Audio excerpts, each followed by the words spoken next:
ami internet enquête 221 dal leen ak jàmm enquête sur bii nag ñu daal di am ñu daleen yaakaar naa nag bii nag moom samay internet bii ngeen gën a soxla ça moom je vous le promets ndax xam naa ni personne bi ñu indi personne ressource bi jar na ko te tamit bëgg ngeen xam situation bi fu mu toll tey ñi ngi daal di dalal ki nga xamante ne moom moo di Boubacar Seye di président Horizon Sans Frontières suñu ne bi Boubacar Seye nag defe naa lépp lu soxal migration internationale laa lay wax donc universelle mondiale sax laay wax donc moom mooy personne adéquate carrément pour en parler discuter surtout ci lu bëri nag loo xamante ne tey dinañ ko waxtaan muy ay du ma ne ay révélation mais je dirais plutôt yoo xamante ne ni lu sénégalais bi war a xam moo xam bi na ci réew mi moo xam bi na ci biti réew surtout ndax ñoom lay liggéeyal moo waral la ñu dalal ko ci enquête sur enquête 221 monsieur Seye ñu ngi lay nuyu bu baax a baax. waaw ñu ngi leen di fay di leen remercier ci invitation bi di nuyu ñi lay seetaan ñëpp ci biir fii ci biir Sénégal ak aussi ci bitim réew voilà ñu ngi nuyu tous les internautes de Enquête 221 du souhaite comme ni nga ko waxee rek mu nekk une très belle émission où dinañ ci jàng lu bëri dinañ ci jariñu aussi pour le bien du Sénégal et de sa diaspora. macha allah surtout diaspora bi ñu tax ñuy wax sans plus tarder ñuy dugg ci loo xamante ne ni point fondamental la benn point boo xamante ne tout le temps amuñu ci lu leer donc gestion Covid 19 bi buñ ci dooree surtout ci li leen intéressé 12 milliards 500 la ñu wax ni dinañ leen ko alloué ci fonds ci force Covid bi sénégalais yi nekk ci biti réew ndax gis nañu ni liggéeyatuñu woon dañoo sonn fan la 12 milliards 500 yooyu nekk monsieur Seye. Bon, peut-être cette question-là, il faudra ñu laaj ko ñi nga xam ni ñoo ko gérer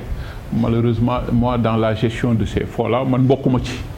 voilà kenn dugaluma ci kon xëy na peut-être maag yow a ci yem. En tant que ki jiite Horizon Sans Frontières. waaw ki joxe woon sax on a eu à donner des orientations stratégiques pour que xaalis boobu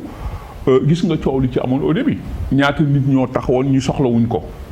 mais man dama ni woon. soxlawuma ko moo gën soxlawuñ ko parce que am na lu ko ñu ko soxla et pour preuve gis nga les images qui ont été relatées ci àddina bi ci yenn ambassades yi nga xam ne ak consulat yi nekk en Europe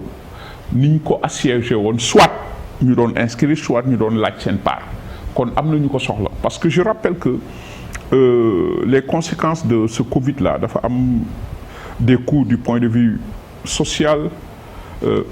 des séparations avec les familles man mii si laa bokk sama njaboot a ngi Europe mënuma dem pendant des mois un coût économique ñaata nit a ci perte seen liggéey un coût humain ñaata nit sax ñoo ci feebar ak ñaata nit ñoo ci perte seen bakkan ñooñu ñëpp soxla nañ ko donc bi président bi jëlee cette mesure là que man je trouve vraiment une mesure bu nekkoon la bienvenue en termes d'urgence dama ko rafetlu. Bien que la somme 12 milliards, ça fait 18 millions d'euros, la somme était dérisoire par rapport du point de vue proportionnalité, le nombre de Sénégalais yi nekk tey bitim réew. buñ ko tàggatee presque 12 000. non du kii fenn buñ ko établir noonu du mujj fenn mais dama wax ni ndimbal kenn ko xeeb man dama ko rafetlu woon parce que ndimbal toujours am na lu muy jariñ moo tax nous avons demandé à ce que président bi mu xoolaat. somme bi mu gën ko réajuster pour ñu ko soxla ba léegi am na ñu ko soxla ñaata sénégalais ñoo bloqué wu ci frontières yi ñaata sénégalais ñoom ñoo bëgg a dem ñaata sénégalais ñoo fi nekk ñaata kenn mënu la wax ñaata kon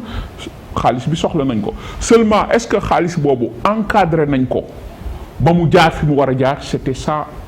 problème bi xaalis boobu jur na ay coow ci àddina bi gis nga ce que ça a donné am na ñu nekk Belgique ñu wax ni xaalis bi foofu ñeneen lañ ko séddale ñu ci bokkul gis nga waa Maroc wax nañu waa Côte d'Ivoire waa faneen ba nga xam ni liñ doon bañ am na ci donc niñ ko waroon encadrer pratiquement amu ci ba tax na ça a créé ay coow am na sax ñoo xam ni ñu ngi laaj le bilan de ces 12 milliards là pour mu leer donc voilà ce que ça a donné. suñu déglu bu baax am na ñoo xamante ne ba nii 12 milliards yi dégg lañ ci am gisuñu dara. ba léegi dégg lañ ci am. lenteur bi fan la nekk. non c'est pas bon lenteur bi la lenteur peut être au niveau du Sénégal mais juste sur encadrement xaalis bi ñan la ñu teg loxo xaalis bi ñan lañ ko jox pour ñu mën ko eggali fa mu ba nga xam ñi ko war a soxla dinañ ko jox loolu mooy problème bi xaalis bi ñan ñoo koy gérer c'est eux-mêmes. mais gis nañu ni peut-être ak ministre Amadou Ba jaarale ko ci ndigalu njiitu réew bi Macky Sall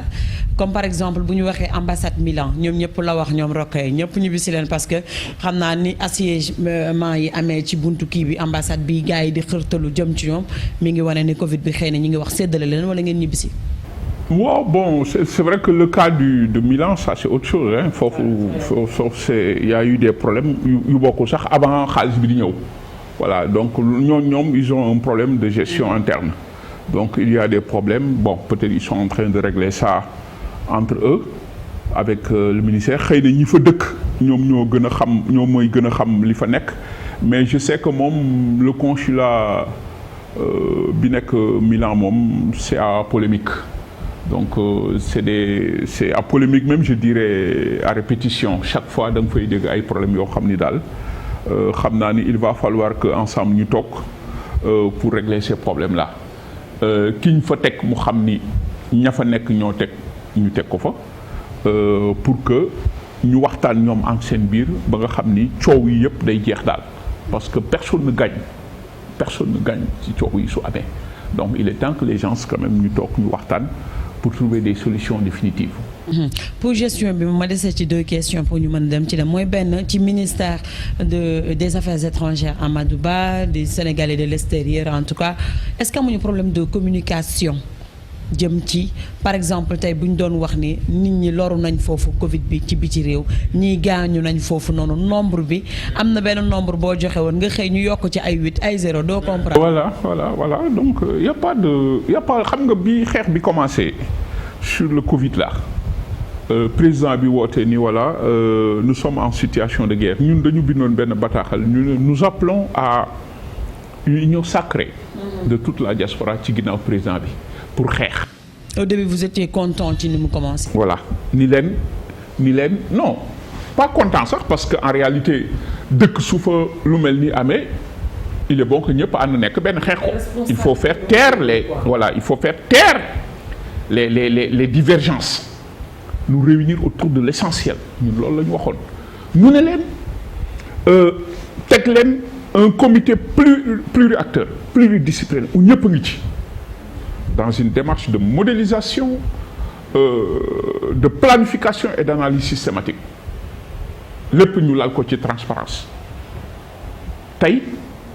Sénégal amul doole je crois que tey dans la gestion de ce Covid là la prévention devrait être de mise gisoo tey dañu am problème parce que soo xoolee dans la prise en charge amuñu ci dara y a des failles moo tax gisoo le nombre de décès le nombre d'infectés augmente alors su loolu amee sensibilisation daf ci baax surtout que ñu nekk bitim réew l'État a commencé par la stigmatisation cas importé ñuy daw képp ku jóge bitim réew loolu erreur la say doom situation yu demee nii ñi nga xam ni ñoo yore réewum Sénégal li ñuy dugal moo supérieur à l'aide au développement ñooñu laaj na ñu respecter leen surtout en de telles circonstances tey ni ministère bi di ñëwee tey le ministère de la santé chaque jour mu def bilan ñun dañu ne noonu le ministère des affaires étrangères waroon su ko barful sax bis bu nekk mu def chaque semaine mu def le bilan ñaata nit fii ñaata nit lii loolu c'est tellement important que dafay permettre non seulement day dalal xel njaboot mais c'est un moyen de sensibilisation yow mi nekk foofu dinañ la sensibiliser pour nga xam la dangerosité de cette maladie xam nga li tax tey soo jëlee ñi ci gaañu boo jëlee New York ñu ci bëri seen biir kër yi lañ gaañoo dem nañ ba nga xam ni stigmatisation yu bëri ba nga xam boo amee feebar sax da ngay ragal dem faju ci loolu baaxul beneen bi le problème des néew yi ñu waxoon dañ ko indi ba nga xam ni ku feebar sax da ngay ragal ñu xam ni loolu moo kii loolu ça a été erreur monumentale de l'État du Sénégal buy toroxal ay doomam bitim réew et des gens qui ne méritent pas ça donc le mode de communication dañ ko war a xoolaat wax li am communiquer mais amul ba léegi déggaatu leen comme tu dis on fabrique des chiffres pour faire semblant de travailler de faux rapports loolu moo fi nekk et ça c'est pas normal ne serait-ce que pour respecter ñi feebar et les familles donc loolu moo tax effectivement du point de vue communication amul dara lu fi leer liñ leen wax ba léegi ñoom dafa ñu ci dara déggoo leen sax ñu yëy ci yàbbi da ngay toog ba si àgg rek ñu xëy rek teg ay chiffres pour wane ni ñu ngi liggéey alors que loolu yëpp dara amu ci malheureusement ce dossier est géré comme ça c'est un dossier très politisé damay wax c'est un dossier social gi nga feebar bi jombul kenn jombul nit ku ñuul jombul nit ku weex borom daraa ngi ciy dee baadoo lañ ciy dee kon nag nañu fexe ba feebar bi buñ ko def gàccee loolu moo doon ñun suñu xeex au niveau de Horizon Sans Frontières beneen bi wax naa leen ko le principal vecteur de propagation de cette maladie c'est la migration la mobilité feebar bi ci tànku tukki lay dox kon moo tax il faut ñu jël ay matuwaay ci lépp lii rek la ñu waxoon lii rek parce que dans la thématique pandémie migration loolu yëpp mu ngi ci te ñun loolu yëpp tënk nañ ko balaa ñuy egg fii seulement kenn dañoo dégluwul dans la gestion de ce Covid là li ñu waxoon yëpp am na et pour preuve Horizon Sans Frontières moo fi njëkk a wax pandémie au moment où l'Organisation mondiale de la santé nëbbu topp les lobbies di def lu ko neex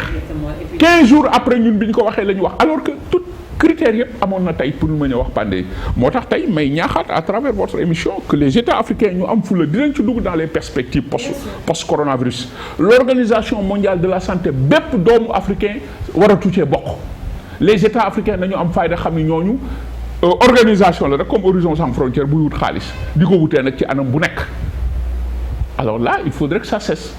moo tax dañ ci dellu soit ba ci mesure yi Union européenne jël moom am na ci responsabilité moom moo tax ne leen na génn wax parce que yooyu yëpp ñoom ñoo ko indi. parce que ñun sunu ndeysaan benn docteur muy Aliou Diouf mi ngi organisation mondiale de la santé également récemment jël nañu beneen tradipraticien boole nañ ko ci waaw gis nga il cherche à diviser parce que xam nañ ñu ngi casse ñuy jël ay nit di leen jël ñooñu waruñu sax d'accord loolu c'est-à-dire que Afrique moo war a jël dañ ci dugg léegi dans les perspectives post-corona Sénégal moo war a jël ay matuwaay l'Afrique boo nee fulla Sénégal xam ni porte d'influence la am na décision yoo xam ni kenn waru koo jël Sénégal parce que Sénégal suy dem day yóbbaale ñu bëri le Sénégal est un grand pays waruñu d'accord di jouer le rôle de ces lobbies là qui cherchent à diviser pour mieux régner. Surtout parlons un peu ba tey ci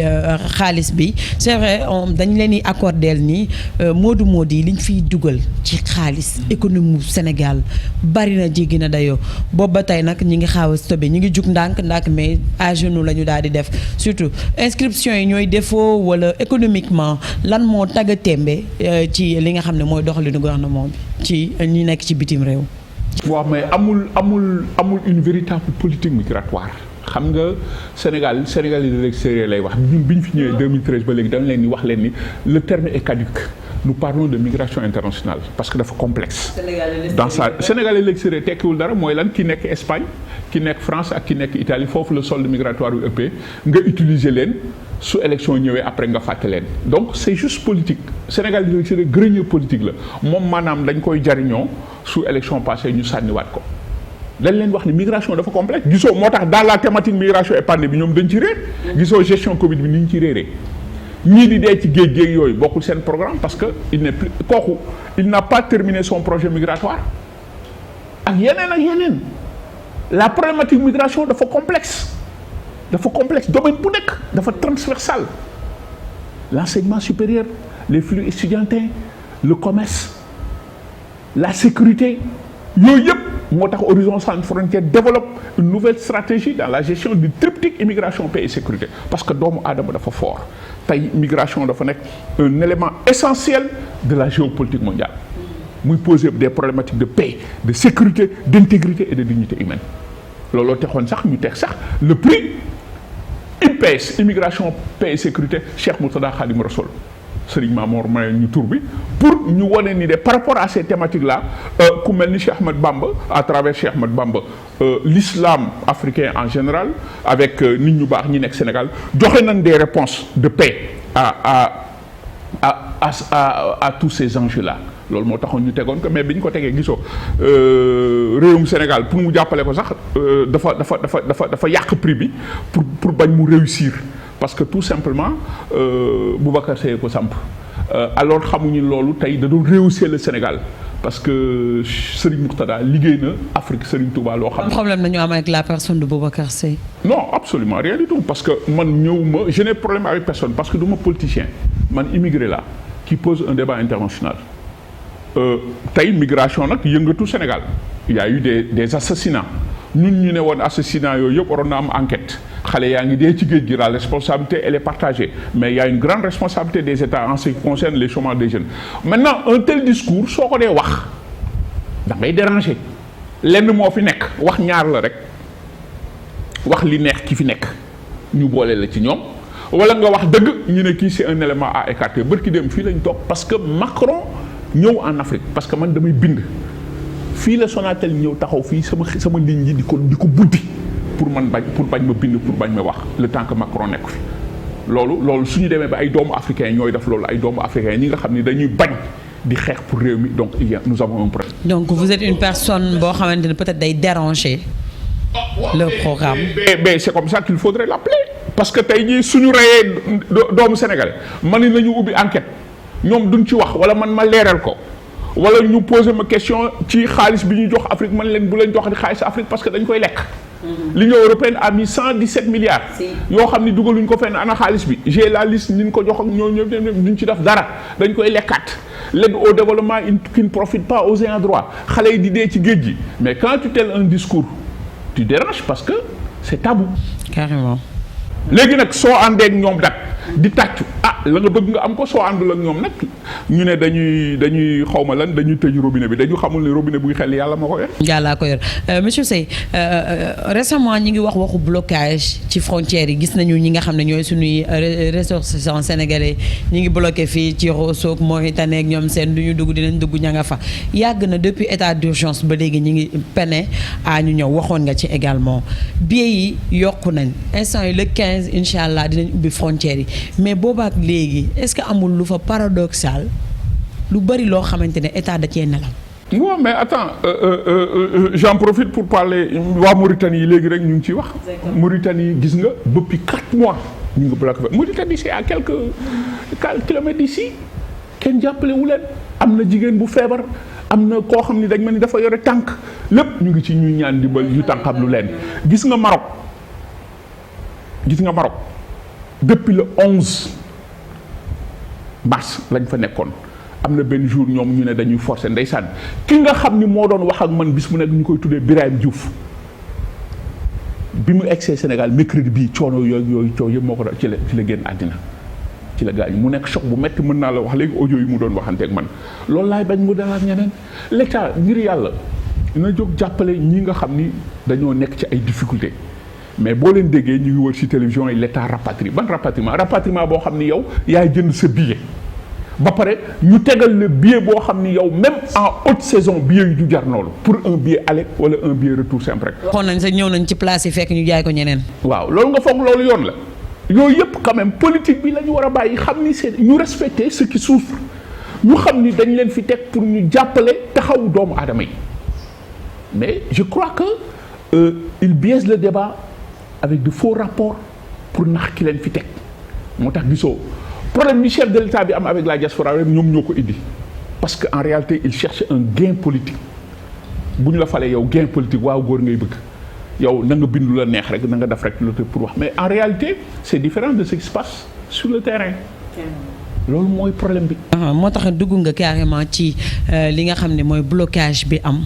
ci wàllu sooru sénégalais yi nekk ci extérieur parfois dañ leen di abattre faatu anam yu mucc ay yu doy waar gaañu rayante dañoo victime wu ci yu bari. du mujj fenn ñaata sénégalais ont été tués. Horizon sans frontières. des circonstances yoo. moo waral état du ko déglu suy def clin d'œil ci loolu. waaw mais xam nga comme ni ma la ko waxee rek état am na loo xam ne bëggul ñu ko ku leen koy waxal. ban combat ngeen porté ci loolu pour dem ci à part wax. ah non attendez actuellement comme li ma ko waxee Horizon sans frontières organisation immigrée la ñu ñëw Afrique fii ñun bi ñu ñëwul fii dañu foog dañuy tàkk fii la ñu gën a ëppee problème alors nit ki nag mënul lu dul joxe li mu am ak li mu mën kenn jàppalewul Horizon sans frontières kenn mosu koo subventionné kenn mosu koo def la alal boppam sax la doon demee ba xëy na loolu far jeex li ma ci mën mooy lii nga ñëw interroger ma sur une question donnée ma alerter sur l'opinion internationale joxe des pistes de solution bis bu ma ci gënee amee doole parce que aw ma doole boobu parce que ñëpp taxaw di seetaan ma gën a avancer mais pour le moment lii laa ci mën moo tax gisoo damay fanaane bind damay gëstu je suis chercheur en migration internationale damay joxe mën naa koo jàngale la preuve est que damay recevoir ay chercheurs yoo xam ne ci àddina bi lañ jóge ñuy waxtaan il y a des pays qui me consultent telle thématique loo ci xalaat ma ni lii laa ci xalaat joxe xalaat laa ci am ak dénoncer ak alerter ñii de ñu ngi ci ay difficultés soo leen jógul dina du baax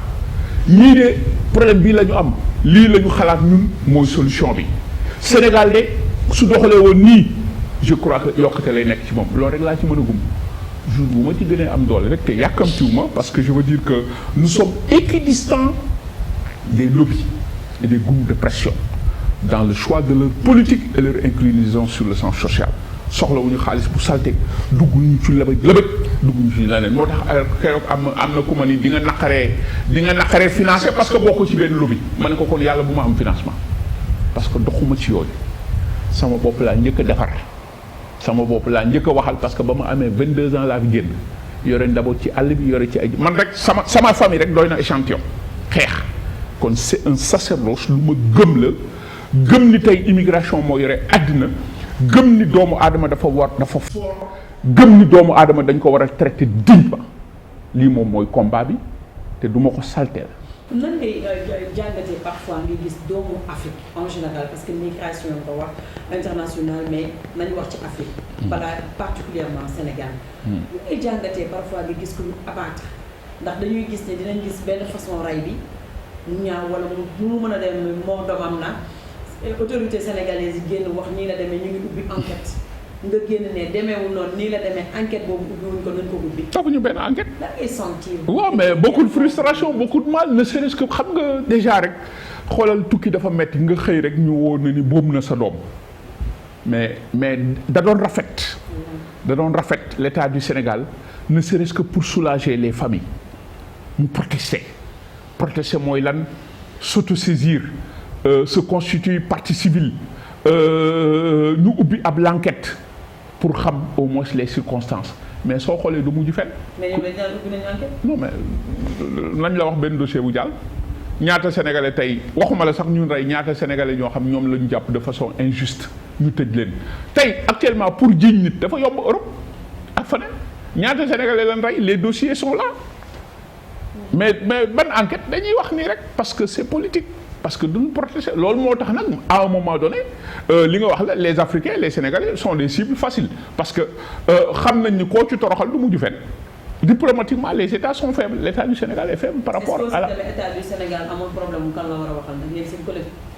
bari na trop aussi tamit il faut ñu wax loolu monsieur Sèye tey yaa ngi Horizon sans frontières am na diaspora bi fële am na également sénégalais yi taxaw fee nii ñi Belgique. ci benn dëkk bu nga nekk. 14000 collectif pour ne pas abuser. tout à fait waaw loolu moom dëgg la mais je crois que wax naa ko sax ba tàyyi le problème de la diaspora moom mooy. waaw manque d'organisation de la diaspora panier à crabe une diaspora politisée ku nekk di xëcc. Malheureusement loolu moo yore diaspora bi man nag je ne suis pas dans cette dynamique moo tax Horizon sans frontières laa wax c'est du organisation sénégalaise dama ciy leeral c'est une organisation européenne yëpp laa doon daw yow parce que man sénégalais la quand vous m'interrogez wolof sax la ñuy wax pour parler du Sénégal mais gis nga bu ma BBC quand les chefs d'État se réunissent quelque part je suis l'invité souvent de BBC Afrique wala su ma kaneen woowee muy RFI wala la voix mondiale banque la voix de l'Amérique wala ñeneen ak ñeneen kenn du fa wax wolof kenn du fa wax sénégalais àddina la ñu wax français waaw moo tax man nag maillon laa rek laa ci biir échantillon laa rek ci biir kenn laa rek ci biir su ma sañoon nag ñëpp dañuy nekk benn mais benn googu moo fi nekkul comme ni nga ko waxee journaliste dañ ma koy faral di wax yéen seen bopp da ngeen déggool ku ne ngi xëcc malheureusement ça c'est pas bien le problème du Sénégalais nag problème mu njiit la ku nekk daa bëgg jiite jiit nag yàlla moo koy def picc yi sax suñu àndee dina am ku jiite le problème du Sénégalais aussi dañu nangalantewul kenn du nangul sa morom la diaspora regorge de potentialité diaspora bi su àndoon nekk benn tey dinañ leen jox gëdd teg leen fi leen war a teg mais comme doo dem du ma dem la donc finalement ça a toujours été comme ça ragal naa ni tam suñu deful nang nii lay continuer man nag je ne parle pas du Sénégal moi je parle de migration internationale France sax ba ñu jàppee doomam bu ko rey Indonésie man damaa wax j'ai parlé moratoire sur les peines de mort Mauritanie gii noonu Guinée bi ba ñu rayee Guinée bi man maa ni gouvernement gi nañu ubbi benn enquête le procureur guinéen na s'autosaisir Afrique Sud boo amee loolu faneen leneen foo amee la doon les Rohingyas bi ñu amee problème c'était une minorité ethnique dama cee waxoon man nag loolu laay wax ci àddina bi man yow ma Sénégal waxuma Sénégal seulement nag nit ku ñuul laa Sénégal laa ba may ñëw fii tam damaa foogoon ñun ñëpp parce que ñun li ñuy def nii gisoo affaire frontière yi ñu wax nii du Europe moo ñuy jàppale suñu Afrique jàppalewul kenn du ñuy jàppale mais malheureusement fii nga xalaat ni fa nga war a mën a amee soutien foofu lañ la gën a toroxle loolu nag mooy mbirum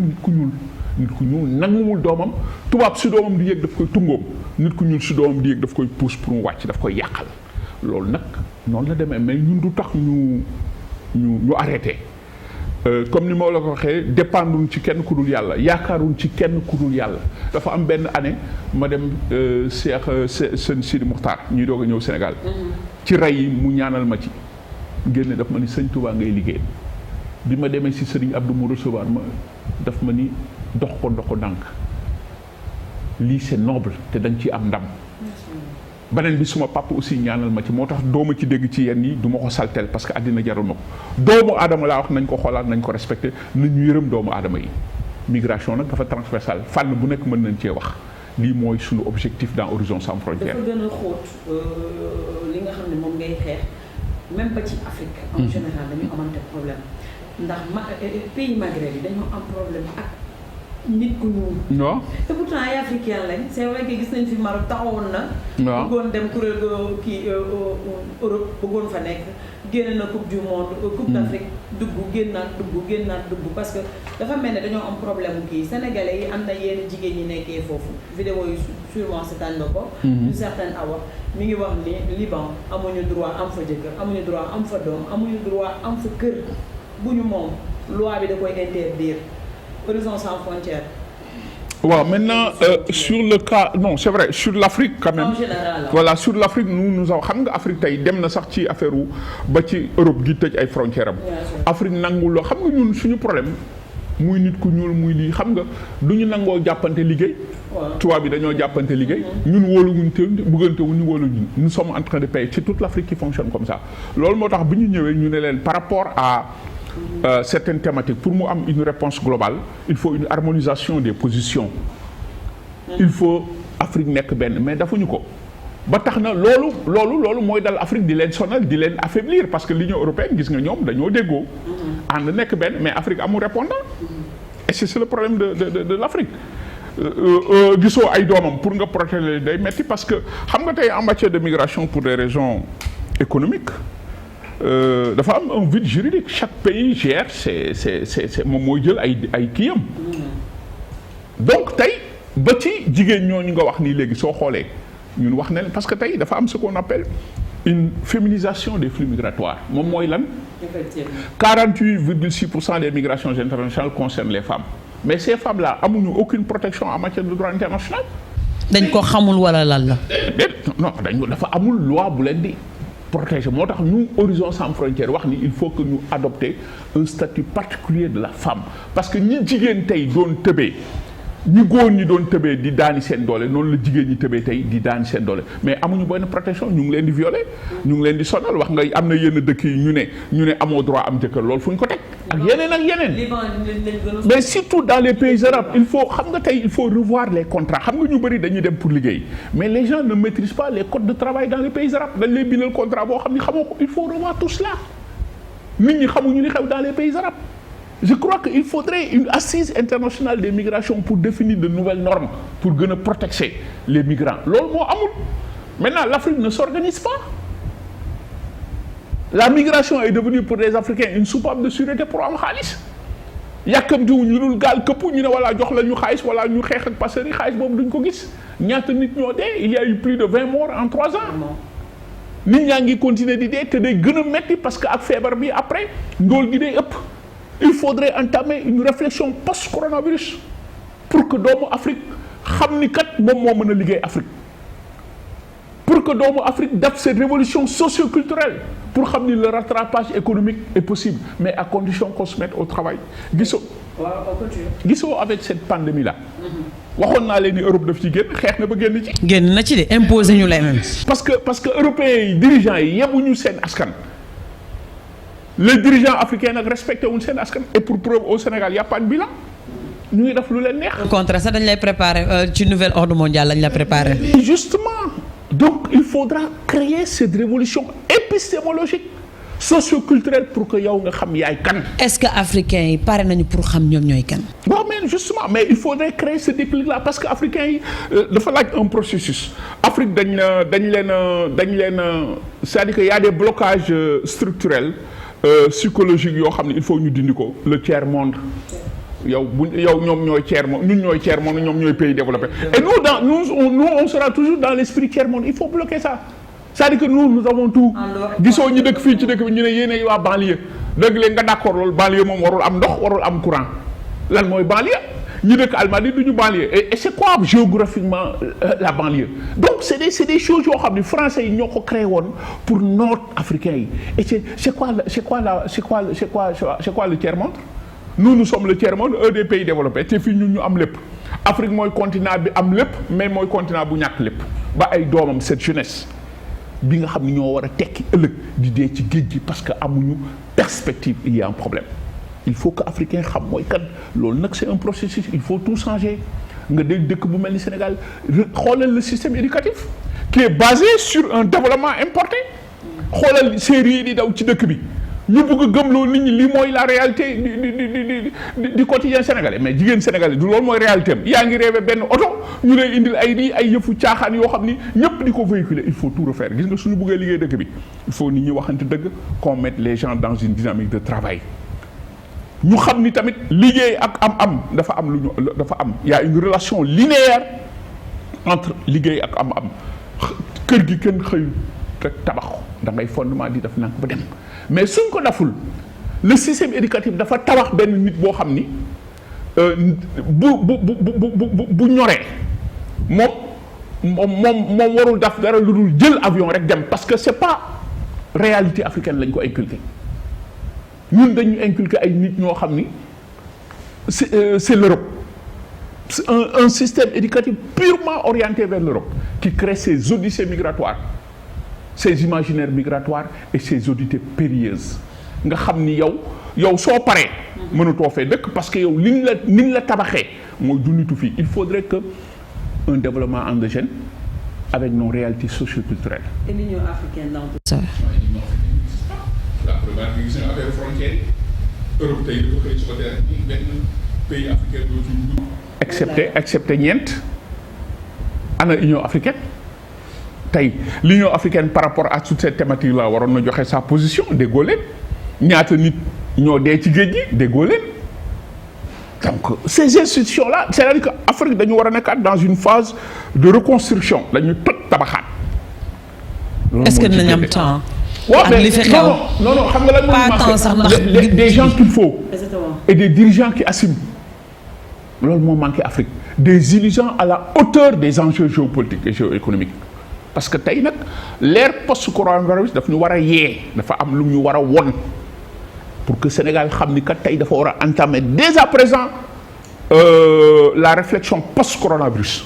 exactement ci réflexion post-coronavirus bi déjà réalité tege na espace Schengen bi Union européenne waxoon nañu duñu dugg pression yi am ñu dem loi du talion œil pour œil dent pour dent ñu nit ñoom duñu dugg ñu xaaw a oyofal est-ce que négociation bi ñun lañ ko war a defal en tant que des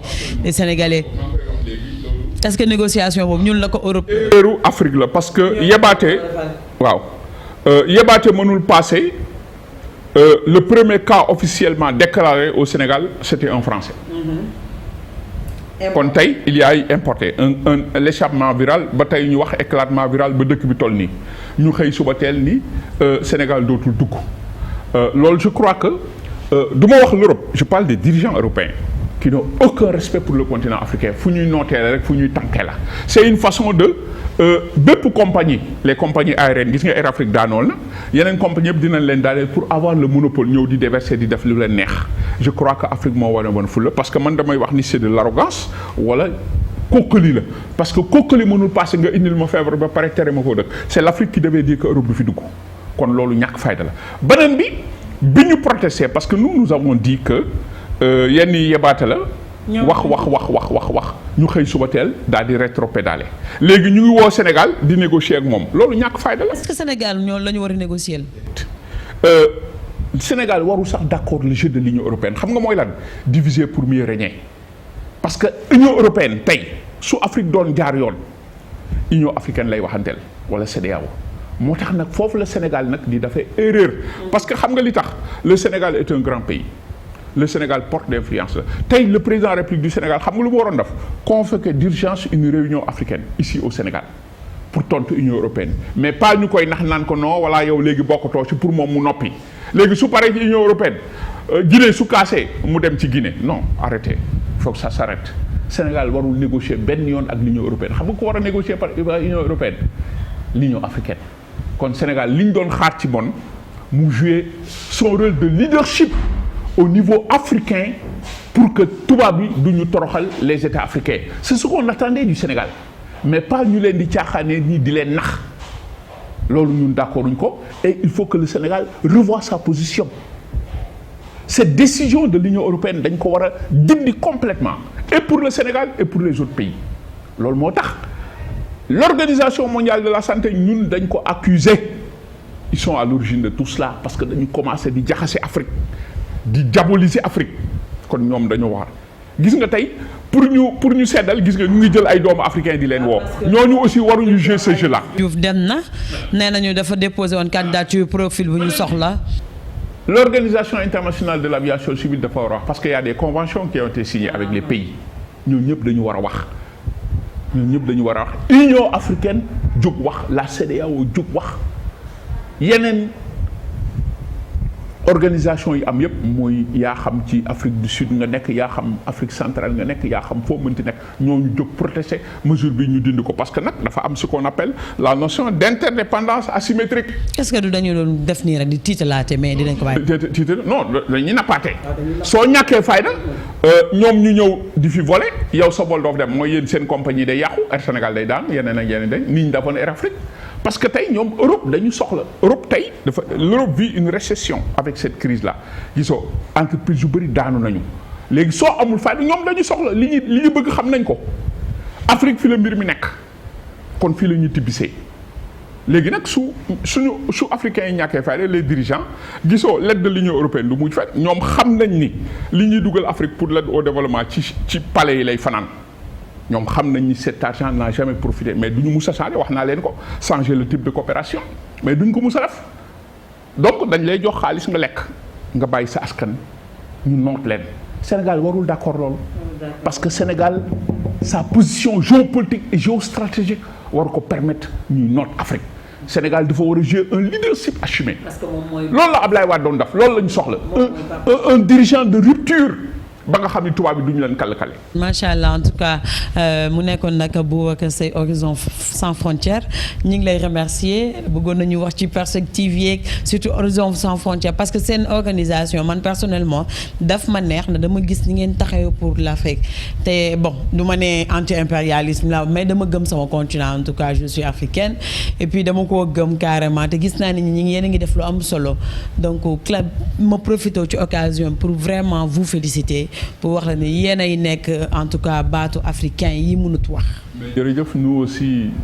kontaan ci invitation bi xam nga souvent nga am problème di wut foo ko jooyee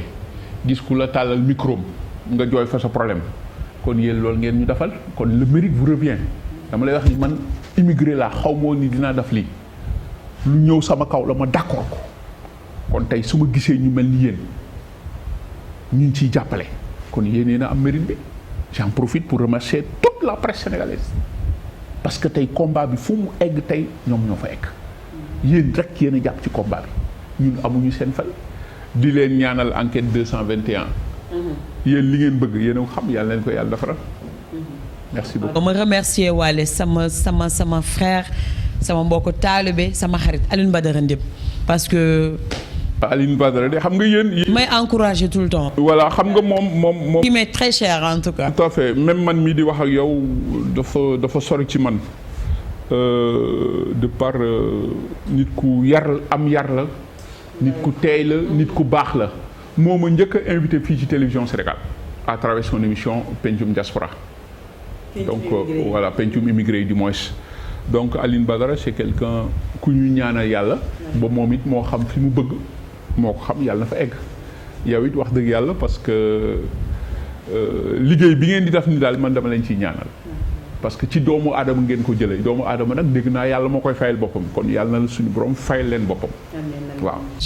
amiin léegi noonu merci beaucoup Boubacar Seye mu nekkoon njiitu Horizon Sans Frontières ñu koy remercier bu baax a baax ci disponibilité am ak accueil bi nga xam ne def nañu ko